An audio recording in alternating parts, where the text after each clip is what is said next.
60 सैकड़ो आरो प्लांट्स बंद आहिनि, पोइ पब्लिक हेल्थ इंजीनियरिंग खातो छा पियो करे बंद पियल या नाकारा पणियल आरो प्लांट्स जी मरम्मत लाइ कदम छो न खया विया आहिनि? मरम्मत जी मद में जेका रक़म वरिती पई वञे आख़िर उहा काॾे वञे थी? ॾिसो, सिंध में मूं अव्हांखे ॿुधायो त 60 सैकड़ो आरो प्लांट्स जेके आहिनि उहे बंदि आहिनि ऐं सिंध में मुख़्तलिफ़ इलाइक़नि में ख़ासि तौर ते थरपारकर वारे ज़िले में जिते पाणी जी सख़्त खोट हुजे थी उते सभ खां वधीक जेके आहिनि उहे आरो प्लांट्स बंदि आहिनि ऐं उन्हनि जा जेके कारण इहे आहिनि त आरो प्लांट्स बंदि हुजण जा त इहे आरो प्लांट्स जेके आहिनि उहे नाकारा भरिजी विया आहिनि त हाणे उहे हलण जे लाइक़ु ई न रहिया आहिनि। एॾो वॾो पैसो उन्हनि ते ख़र्चु थियो पर उन जे बावजूदि माज़ी में जेको आहे उहो ईअं थींदो रहियो आहे त इन ते पैसा जेके आहिनि उहे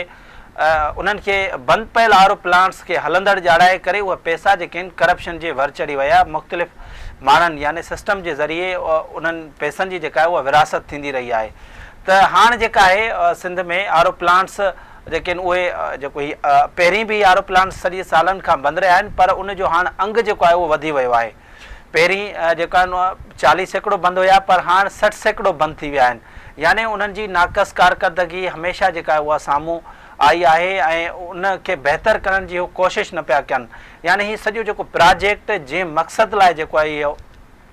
हासिल जंहिं मक़सद लाइ ठाहियो वियो पर उहो मक़सदु जेको आहे उहो हासिल न थी सघियो आहे। इन करे जेके आहिनि इहे आरो प्लांट्स उहे बंदि आहिनि ऐं उन में मुख़्तलिफ़ माण्हुनि जी जेका आहे उहा नाअहली नाक़स कारकर्दगी शामिल आहे। उन में ख़ासि तौर ते जूनियर जेके कामोरा आहिनि उन्हनि खे मेन पोस्टनि ते विहारियो वञे थो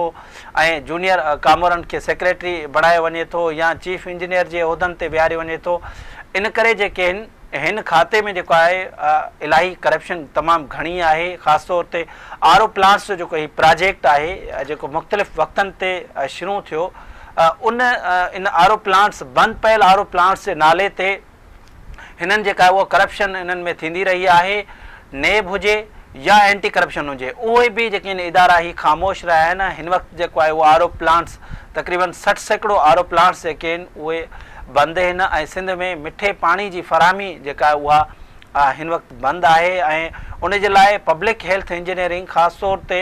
निगरान सेटअप बि जेको आहे उहा कुझु बि अञा के बि क़िस्म जा के क़दम जेके आहिनि उहे न आहिनि खयां। सिंध में आरो प्लांट्स जी तव्हांखे मां ॿुधाईंदुसि त हैदराबाद में जेके आहिनि उहे 78 आरो प्लांट्स जेके आहिनि बंदि आहिनि। ईअं ई बदीन में 131 ऐं टंडो मोहम्मद खान में 57 जामशोरी में जेके आहिनि उहे 88 आरो प्लांट्स बंदि पियल आहिनि। सभ खां वधीक जेके आरो प्लांट्स आहिनि उहे 643। थरपारकर जी सूरत हाल तमामु ख़राबु आहे छाकाणि जो थरपारकर में इलाही सारा इशूज़ आहिनि। ग़िज़ाई किलत खे मोड़ ॾींदड़ जेको हीउ ज़िलो आहे ऐं उते जेके आहिनि ॿारनि जी मौत जेको आहे उहो राकास उहो ख़तमु न थी सघियो आहे।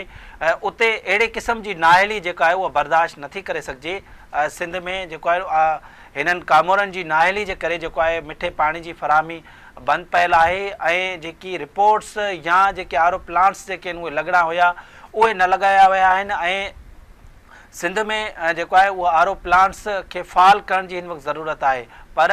जेके आहिनि उहे इदारा ख़ासि तौर ते पब्लिक हेल्थ इंजीनियरिंग खातो जेको आहे हिननि खे फ़ाल करण में मुकमल तौर नाकाम वियो आहे। जी अच्छा सकीर, माज़ी में आरो प्लांट्स जो ठेको पाक ओसिस नाले कंपनी खे ॾिनो वियो हो। मुख़्तलिफ़ वक़्तनि ते जांच कमेटियूं बि ठहियूं, उन बावजूदि ज़िम्मेवारनि ख़िलाफ़ कार्रवाई छो नाहे थी सघी? ॾिसो, आरो प्लांट्स खे हलाइण जे लाइ पाक ओसिस कंपनी सां जेको आहे उहो कॉन्ट्रैक्ट थियल हुयो। इहो कॉन्ट्रैक्ट जेको आहे 3 जून 2020 ते ख़तमु थी वियो। जंहिंखां पोइ जेको आहे ही मुख़्तलिफ़ इन में मसइला थिया ऐं आरो प्लांट्स खे जेको हिकु कंपनी खे जेके आहिनि उहे चयो वियो हो त तव्हां जेका आहिनि थरपारकर में 750 आरो प्लांट्स लॻायो। उन लाइ उन्हनि खे अॻु में ई 4 अरब 72 करोड़ रुपया जेके आहिनि उहे जारी थिया पर उन जे बावजूदि बि जेका आहे मुख़्तलिफ़ वक़्तनि ते मामला साम्हूं ईंदा रहिया त 200 आरो प्लांट्स जेके आहिनि उहे न लॻाया विया छाकाणि जो इहा कंपनी जेका आहे हिकु बाअसर माण्हू जी हुजे आहे ऐं उन जे अॻियां जेको आहे सिंध हुकूमत जूं यानी गुज़िरियल हुकूमत जूं अख़्तियारियूं जेके आहिनि उहे ख़ामोश रहियूं। मुख़्तलिफ़ वक़्तनि ते इन जूं जांच कमेटियूं ठहियूं। मूं बि इन ते केतिरा ई भेरा जेका आहिनि उहे पाण प्रोग्राम बि कया आहिनि ऐं रिपोर्ट्स बि जेके आहिनि उहे कावश में ॾिनियूं आहिनि पर उन कंपनी जे ख़िलाफ़ कंहिं बि क़िस्म जी का बि जेका उहा कार्रवाई न थी सघी। इहे अॼु बि इहे शिकायतूं आहिनि त आर ओ प्लांट्स न सिर्फ़ु उन्हनि खे लॻाइणा हुया पर उन्हनि खे फंक्शनल बि करणा हुया, पर उहे न आर ओ प्लांट्स लॻाया विया, न ई उहे फंक्शनल आहिनि। पर हाणे नतीजो इहो आहे जो सिंध में 60 सैकड़ो आर ओ प्लांट्स जेकी लॻाया विया आहिनि उहे ई आर ओ प्लांट्स जेके आहिनि बंदि थी विया आहिनि ऐं उन्हनि मां त केतिरा ई नाकारा बणिजी विया आहिनि, मतिलबु हलण जे लाइक़ ई न आहिनि रहिया। ऐं उन्हनि में जेके मुलाज़िम भर्ती थियल आहिनि उन्हनि जे पघारनि जो जेको आहे सिंध हुकूमत ते बोझ आहे, बंदि पियल आर ओ प्लांट्स ते मुलाज़िम जेके आहिनि रखियल आहिनि, त हीउ तमामु संगीन मसइलो आहे। ऐं ॿियो इहो त सिंध में जेको आहे मिठे पाणी जी फराहमी बंदि थियल आहे, त हीउ इलाही सारो अहम सीरियस जेको आहे उहो इशू आहे। सिंध जी निगरान हुकूमत खे इन मामले सां जेको आहे उहो संजीदगी सां सोचणो पवंदो ऐं हिन में जेके ज़िम्मेवार आहिनि यानी कीअं ठीको थियो ऐं उन कंपनी जे ख़िलाफ़ु कार्रवाई छो न थी, केतिरा जेके आहिनि उहे आर ओ प्लांट्स न आहिनि लॻा, मजमूई तौर ते केतिरनि जेको आहे उहो लाॻत जो ई ठीको हुयो ऐं छो जेके आहिनि उहे रिपोर्ट्स साइड लाइन कयूं वयूं। इहे समूरा जेके आहिनि सबबु हासिलु करण जे लाइ माण्हुनि खे अवाम खे ॿुधाइण जे लाइ निगरान हुकूमत खे इन मामले जी जांच करणी पवंदी, तॾहिं ही मामिलो जेको आहे उहो ज़ाहिर थींदो ऐं माण्हुनि खे मिठे पाणी जी फराहमी जेका आहे उहा यकीनी बणाए सघिबी। जी अच्छा सकीर, इहो ॿुधाइजो त सिंध में निगरान हुकूमत अचण खां पोइ आर ओ प्लांट्स वारे मामले जी का जांच थी सघी आहे? ॾिसो, हिन वक़्तु निगरान सेटअप आहे ऐं पब्लिक हेल्थ इंजीनियरिंग खाते जो हिन वक़्तु सेक्रेटरी बि मुक़ररु न थी सघियो आहे, छाकाणि जो इन खां पहिरीं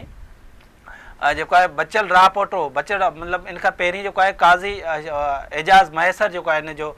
सेक्रेटरी हुयो। जीअं ई ही निगरान सेटअप आयो त उन्हनि जी सेक्रेटरी जेका आहे उहा ट्रांसफ़र पोस्टिंग कई वई, त काज़ी एजाज़ अहमद मैसर जी जेका उहा एग्रीकल्चर मां बदिली करे पब्लिक हेल्थ इंजीनियरिंग खाते जो उनखे सेक्रेटरी बणायो वियो। पर इन खां अॻु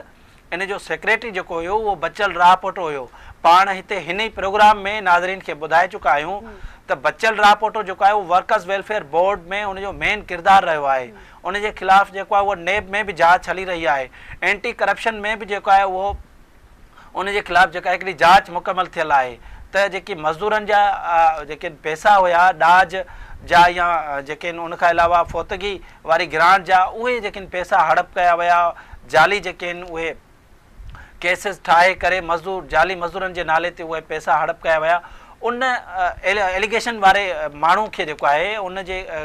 जेका मथां एॾो वॾो इल्ज़ाम हुयो जितां हू वर्कर वेलफेयर बोर्ड मां हटाए करे हुनखे सेक्रेटरी पब्लिक हेल्थ इंजीनियरिंग लॻायो हुयो। उहो केतिरे अरसे खां उते हू सेक्रेटरी हुयो बचल रापोटो, पोइ उनखे हटायो वियो। पर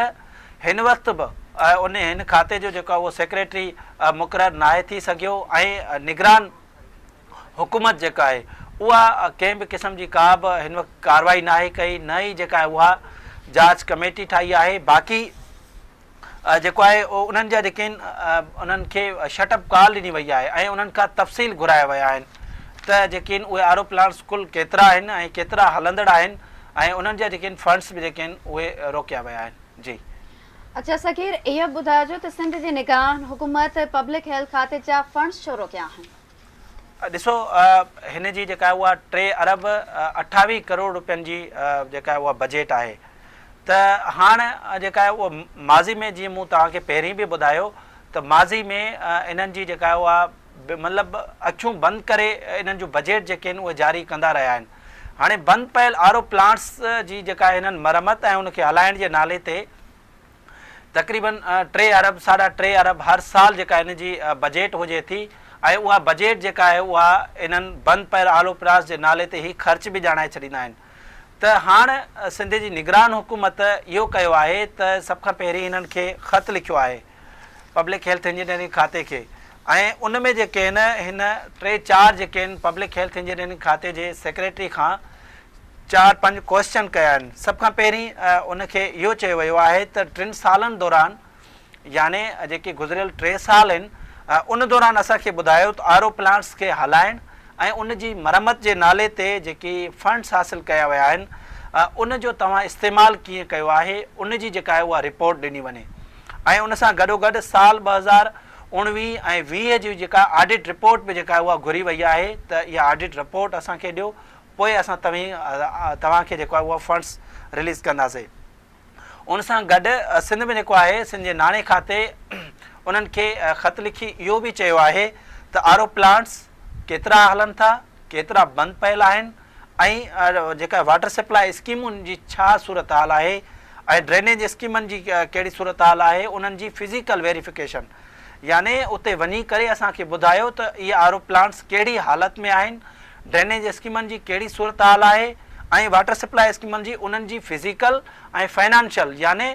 उन्हनि खे तव्हां पैसा केतिरा रिलीज़ कया आहिनि ऐं उते सरज़मीन ते उन्हनि जी सूरत हाल छा बीठी आहे। त यानी इन जो मतिलबु इहो आहे त इन्हनि स्कीमनि में यानी पब्लिक हेल्थ इंजीनियरिंग खाते जा जेकी वाटर सप्लाई जूं जेके स्कीमूं आहिनि या ड्रेनेज जूं जेके स्कीमूं आहिनि या आर ओ प्लांट्स आहिनि,